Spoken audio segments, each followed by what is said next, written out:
এই একদম খাড়া ধরলাম, ঠিক আছে? এই করার পরে 2 আঙুল দূরে,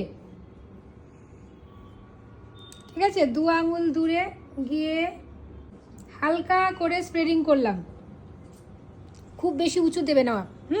পিছনেও সামনেও একটু স্প্রে দিলাম, দেওয়ার পরে হালকা করে ফু দেবে। ফু দিলে কী হবে, স্প্রেটা ড্রাই হবে আর এই চিরুনি দিয়ে আলতো আলতো করে একটু পুশ করবে।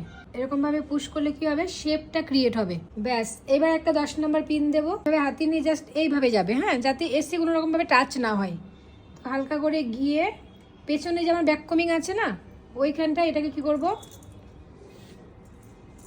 দেব। দেওয়ার পরে এই হাতে রাখবো এই চুলটা, এই চুলটাকে হাতে রেখে সুন্দর করে আশ্রয় নেবে। আশ্রয় নিয়ে এই এখানে আবার বেবি হেয়ার আছে কতগুলো, এগুলোকেও নিতে হবে, নালে ভালো লাগবে না। এই আশ্রালাম, আশ্রয় দেখবে এরকম করে দিলে ভালো লাগছে, বেশি চেপে যাচ্ছে, আর না এরকম করে দিলে বেশি ভালো লাগছে। এরকম করে দিলে বেশি ভালো লাগছে, তাই না? তাহলে যেভাবে সেট করলে ভালো লাগে তুমি সেভাবেই সেট করো।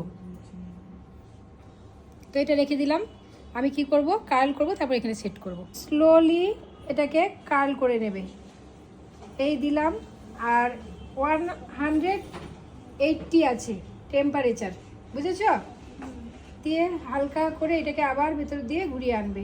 একদমই ড্যামেজ হেয়ার আছে, তো বেশি টেম্পারেচার দেবে না। হলো? ব্যাস, ধরো। এরপরে কি করব, সাপোর্ট দেওয়া হয়েছে, পরে তুলে নেবো। এবার স্প্রে করে এই যে হাইটটা দিলাম, এই হাইটটাকে আমি সেট করে দেব। চোখ বন্ধ করো।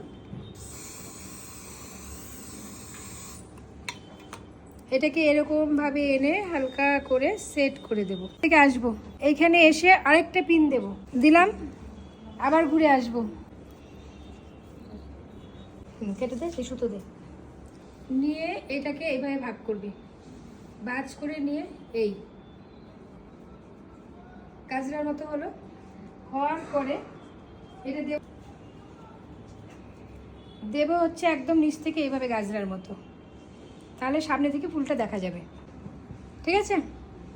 এই জায়গা থেকে দিয়ে সুতোটা টেনে, আর এদিক থেকেও সুতোটা টানবো,